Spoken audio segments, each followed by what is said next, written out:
का हल ले लेते हैं? देखिए, पढ़ने पर और प्रयोग करने पर मन में कुछ जिज्ञासाएं होती हैं, और ये जो जिज्ञासा होती है ये हमारी जनरल नॉलेज भी बढ़ाती है और हमारे मन का विश्वास भी पैदा करती है। मन के अंदर जो भी जिज्ञासा हो, हमें हमारे शिक्षकों से उसे पूछना चाहिए। बहुत बहुत धन्यवाद, बहुत बहुत धन्यवाद अंशिता जी। अभी मैं एक अभिभावकों से भी मैं कुछ संवाद करना चाहता हूं।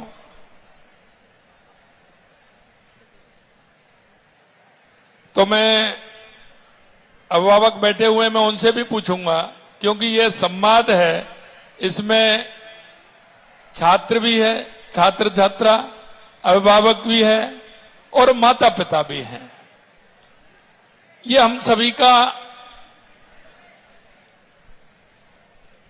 हमारे शिक्षा के प्रति, हमारे बच्चे के प्रति, हमारे स्टूडेंट के प्रति भाव कैसा होना चाहिए। मैं इस विद्यार्थी समाज में अभिभावक से ये पूछना चाहता हूं, क्या तुम विज्ञान के प्रयोग खुद करके देखते हो? नहीं। क्या अपनी बात स्पष्ट रूप से शुद्ध भाषा में रख पाते हो क्या?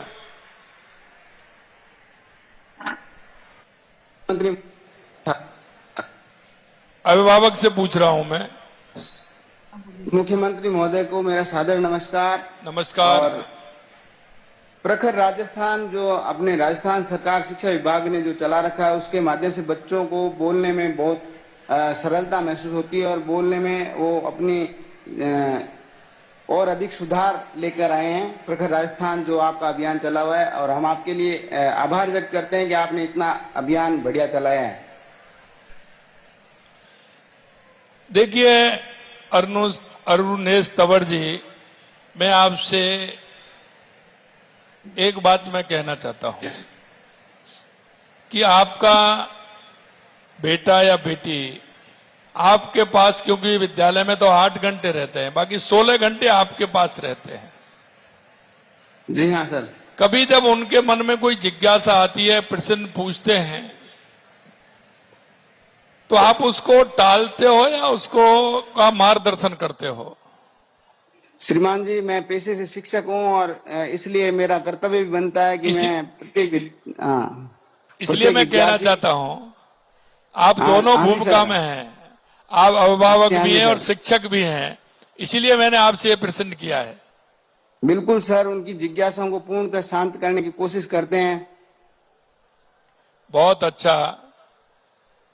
एक शिक्षक के रूप में, ये तो अभिभावक के रूप में हुआ, अब मैं आपसे एक शिक्षक के रूप में भी पूछना चाहता हूं कि शिक्षक के रूप में आपका क्या रोल रहता है? शिक्षक के रूप में सर, बच्चों के प्रति जैसा घर में व्यवहार रहता है कि बच्चे आगे बढ़ें और कुछ करके दिखाएं, कुछ नया करें, कुछ देश के लिए अच्छा करें, और विद्यालय में भी यही कार्य रहता है निरंतर रूप से। और काफी हद तक मैं अपने कार्य में सफल भी रहा हूं और मेरे कई विद्यार्थी अच्छे अच्छे पदों पे पहुंचे हैं।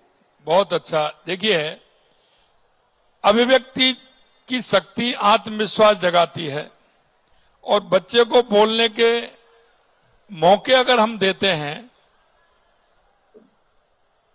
और हम जब बात करते हैं, तो उसके मन में कई तरह के भाव उत्पन्न होते हैं जिनकी वो आपसे खुल करके पूछ सकता है। तो मेरा आपसे भी अनुरोध है कि आप बच्चों के अंदर जो जिज्ञासा पैदा होती है या वो कुछ पूछना चाहते हैं, तो एक अभिभावक के रूप में और शिक्षक के रूप में हमें उनका मार्गदर्शन करना चाहिए। जी हाँ सर। अभी हमारे शिक्षक भी हैं इसमें। जी सर।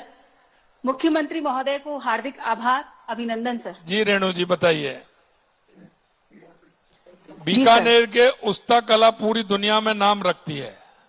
जी सर।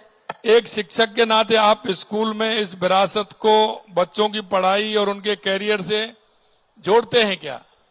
बिल्कुल जोड़ते हैं सर। विद्यालय में प्रत्येक शनिवार को नो बैग डे आयोजित किया जाता है, और इस दिवस पर हम कलात्मक कौशल के साथ साथ मानसिक अभिव्यक्ति भी हो, शारीरिक मानसिक समन्वय को दिखाने के लिए, और हमारी जो धरोहर है सांस्कृतिक